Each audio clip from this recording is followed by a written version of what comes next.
Welcome back to another new video in SD bio life with life science. দেখো, WBSSC group C, group D এবং SLST নবম দশম এবং একাদশ দ্বাদশ নিয়ে খুব গুরুত্বপূর্ণ তথ্য শেয়ার করব। একদম গোপন বৈঠকের জমকালো খবর রয়েছে, সেইগুলো শেয়ার করব। যেমন ডাব্লিউবিএসএসসি গ্রুপ সি, গ্রুপ ডির রেজাল্ট কি আগামী সোমবার বা মঙ্গলবার বেরোতে চলেছে, বা এসএলএসটির একাদশ দ্বাদশের যে কাউন্সিলিং হলো ফার্স্ট ফেজের, তার সেই কাউন্সিলিংয়ের পর কতগুলো সিট ভ্যাকেন্সি থেকে গেল, যেই ভ্যাকেন্সি ফিল আপ করার জন্য ওয়েটিং লিস্ট থেকে ডাকা হবে, যার ফলে আমরা আন্দাজ করতে পারবো যে নবম দশমের ক্ষেত্রে কত ভ্যাকেন্সি থাকতে পারে ফার্স্ট ফেজ কাউন্সিলিংয়ের পর, যার ফলে সেকেন্ড ফেজ বা ওয়েটিং লিস্ট থেকে ডাকার কতটা সংখ্যাটা কতটা হতে পারে সেটাও আন্দাজ করতে পারবো। এবং এসএলএসটির একাদশ দ্বাদশের কাউন্সিলিং পর্ব কবে শেষ হবে, নবম দশমের ইন্টারভিউ কবে শুরু হবে, এই দুটো ডেট কিন্তু খুব গুরুত্বপূর্ণ আমাদের কাছে। কারণ এর কাউন্সেলিং শেষ হলে তারপরে যদি নবম দশমের ইন্টারভিউ শুরু হয়, সেটা কতটা বেনিফিশিয়াল হবে সেটা আমরা সবাই জানি। তার সঙ্গে বোনাফাইড সার্টিফিকেট এবং ওটিপি এমআরএস নিয়ে অনেকের প্রশ্ন রয়েছে। সেই বোনাফাইড সার্টিফিকেট কাদের ক্ষেত্রে লাগবে, কখন লাগবে, সে সম্পর্কেও বলবো। ভিডিওটা অবশ্যই শেষ পর্যন্ত দেখো। ভালো লাগলে লাইক করে বন্ধুদের শেয়ার করে দিও। চ্যানেলে নতুন হলে চ্যানেলটা সাবস্ক্রাইব করে নিও। দেখো, প্রথমেই আমরা আসি WBSSC group C, group D result নিয়ে সবাই আমরা চিন্তিত এবং সোশ্যাল মিডিয়ায় নানা রকম খবর সম্প্রচারিত হচ্ছে। এই নিয়ে বলে দিই একটি গোপন বৈঠকের কথা, যে ডাব্লিউবিএসএসসি স্কুল সার্ভিস কমিশন গত পরশু একটা গোপন বৈঠক করে। গতকাল সারাদিন আমি কিন্তু এইটি একটা তথ্য সংগ্রহ করার চেষ্টা করেছিলাম, তেমন কিছু রেজাল্ট পেলাম না। কিন্তু একটা যে খবর পেলাম, সেই এসএসসি কিন্তু রেজাল্ট প্রায় প্রস্তুত। গ্রুপ সির কিন্তু স্ক্যানিং কমপ্লিট হয়ে গেছে, গ্রুপ ডির স্ক্যানিংও প্রায় কমপ্লিটের দিকে, এবং এসএসসি মানে এপ্রিলের মধ্যে রেজাল্ট বের করে দেওয়ার জন্য প্রস্তুত হয়ে আছে। কিন্তু রাজ্য সরকারের তরফ থেকে একটা মানে যে খবর গেছে, সেটা কিন্তু তারা রেজাল্ট বার করতে চাইছে না। আগে চাইছিল, এখন চাইছে না। নাম্বার ওয়ান কারণ হচ্ছে, এখন রেজাল্ট বের করলে মানে রাজ্য সরকারের ইমেজ খারাপ হয়ে যাবে। কেন খারাপ হয়ে যাবে?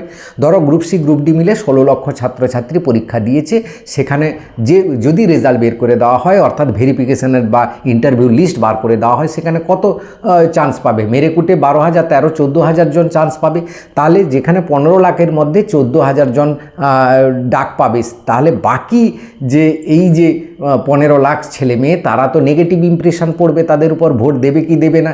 এই রকম একটা টালমাটাল সিচুয়েশানে রেজাল্টটা না বার করাই শ্রেয় বলে রাজ্য সরকারের যে রাজনৈতিক নেতারা আছেন, তারা কিন্তু এই ডিসিশন দিচ্ছেন, যার ফলে স্কুল সার্ভিস কমিশন রেজাল্ট বার করতে চাইছে না। তাহলে আগামী সোমবার বা মঙ্গলবার তারা অনুমতি দিয়েছেন যে তোমরা স্কোর কার্ড বার করে দিতে পারো, অর্থাৎ যে কত পেয়েছে সেই স্কোর কার্ডটা কিন্তু আগামী সোমবার বা মঙ্গলবার এই দুদিনের মধ্যে তোমরা কিন্তু রেজাল্ট একটা পাবে। অর্থাৎ স্কোর কার্ডটা তুমি ডাউনলোড করতে পারবে, অর্থাৎ তুমি কত পেয়েছো, কিন্তু তুমি সেটা জানতে পারবে না সেই স্কোর কার্ড নিয়ে তুমি ইন্টারভিউতে কল পাবে কি পাবে না। কারণ সেখানে কোনো কাট অফের বা সেই লিস্টের কোনো ব্যাপার থাকবে না, যে যার স্কোর কার্ডটা যে যার দেখতে পাবেন। স্কোর কার্ড দিয়ে দিলে কি হবে না, একটা ইমেজ তৈরি হবে, বা এরা তো তাড়াতাড়ি রেজাল্ট বার করে দিল, তাহলে সরকারের প্রতি একটা পজিটিভ ইমেজ তৈরি হবে। হ্যাঁ, এরপর তাহলে আমাদের রেজাল্ট বেরোবে, তারপরে আমাদের একটা চাকরির ব্যবস্থা হবে। এই রকম একটা ইমেজ বা গিমিক তৈরি করার জন্য কিন্তু এই ডিসিশানটা নেওয়া হয়েছে। অর্থাৎ আগামী সোমবার বা মঙ্গলবারের মধ্যে তোমরা স্কোর কার্ড ডাউনলোড করতে পারো। এখন যদি সোমবার মঙ্গলবার না হয়, তাহলে কিন্তু আর এপ্রিল মাসে হবে না, সেই রেজাল্ট বেরোনোর আগে, মানে সেটা জুন জুলাই নাগাদ চলে যেতে পারে। এটা এর খবরটা বললাম। এবার তাহলে দেখি রেজাল্ট তাহলে কবে বেরোতে পারে। দেখো, এ নিয়ে আগেও বহুবার বলেছি, রেজাল্ট এই সময় আর বেরোবে না, কারণ নবম দশমের বা একাদশ দ্বাদশের প্রক্রিয়া প্রায় সমাপ্তির দিকে না গেলে এরা কিন্তু রেজাল্ট বার করবে না। অর্থাৎ সেটা সেই যে চেয়ারম্যান সাহেব বলেছিলেন জুলাই মাসের আগে বার করতে পারবে না, সেই দিকেই গড়াতে পারে বলে আমার মনে হচ্ছে। এবার আসি এসএলএসটির একাদশ দ্বাদশের যে কাউন্সিলিং মেজর 3টে সাবজেক্টের হলো, যেগুলো হচ্ছে হিস্ট্রি, জিওগ্রাফি, ম্যাথ।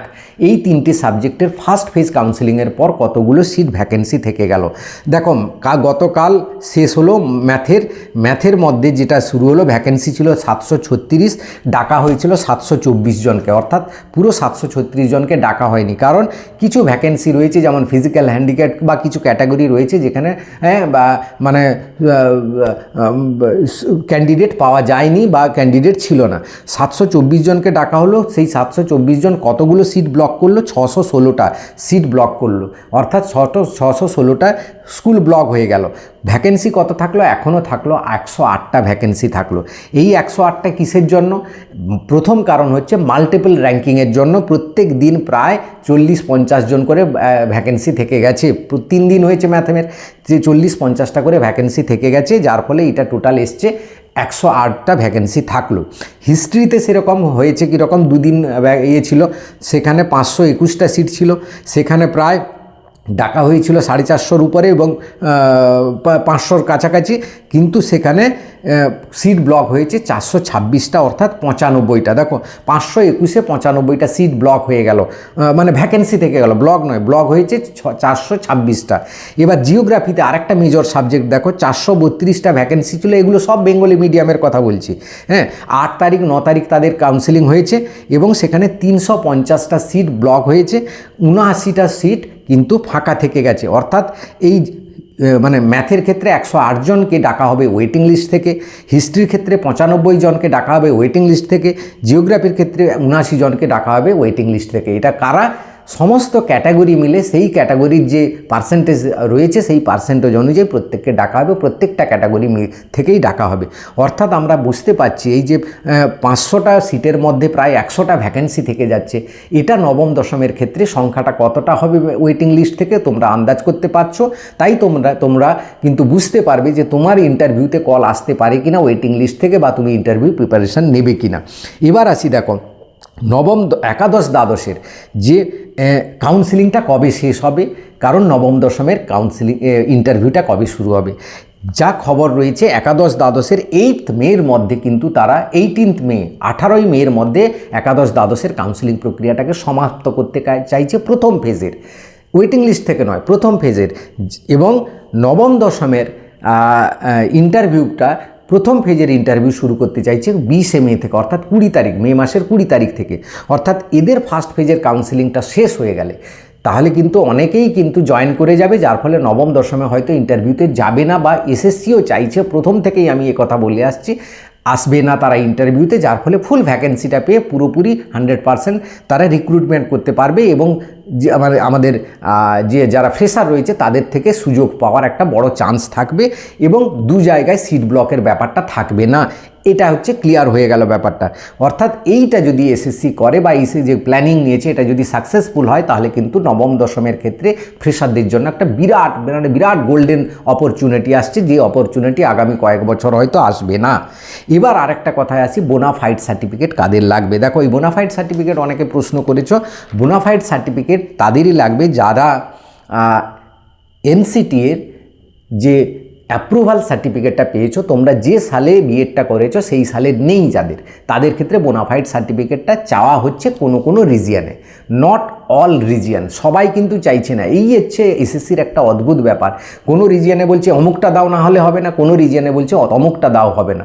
তার মানে একটা রিজিয়ন একটা চাইছে, একটা রিজিয়ন সেটা চাইছে না। তার মানে বুঝতেই পারছো ওটা যদি তোমার কাছে না থাকে তোমার ক্যান্সেল হবে না, কারণ ওটা একটা যেগুলো ক্যান্সেল হবে যে একদম ম্যান্ডেটরি যেগুলো, সেইগুলোর উপর ক্যান্সেলেশন হয়। অর্থাৎ এইটার উপর তোমার ক্যান্সেলেশন হচ্ছে না, এটা তুমি শিওর হয়ে যাও। অর্থাৎ এর গুরুত্বটা কতটা তোমরা বুঝে যাচ্ছ আশা করি। তো এই বোনাফাইড সার্টিফিকেট তুমি কলেজ বা ইউনিভার্সিটি যেখান থেকে পাস করেছো তারা লিখে দেবে যে এই অমুক ছাত্র অমুক সালে আমাদের কলেজ থেকে বিএড করেছে, অমুক সালের মধ্যে পর্যন্ত আমাদের কলেজে এনসিটি অ্যাপ্রুভাল ছিল, এত পার্সেন্টেজ মার্কস পেয়ে পাস করেছে, ইত্যাদি ইত্যাদি ব্যাপার। এইটাকে বলা হয় বোনাফাইড সার্টিফিকেট। কারোর যদি ওটিপি এমআরএস থাকে তাদের ক্ষেত্রে বোনাফাইড সার্টিফিকেট লাগবে না।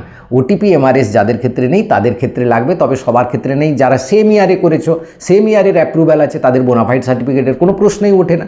তাদের ক্ষেত্রে যারা সন্দেহ প্রকাশ করছো যে আমাকে চাইতে পারে, তারা বোনাফাইড সার্টিফিকেটটা ইউনিভার্সিটি থেকে বা কলেজ থেকে গিয়ে করিয়ে আনতে পারো। একাদশ দ্বাদশের সেকেন্ড ফেজের ওয়েটিং লিস্ট থেকে ইন্টারভিউ শুরু হবে জুন মাসের ফার্স্ট উইক নাগাদ।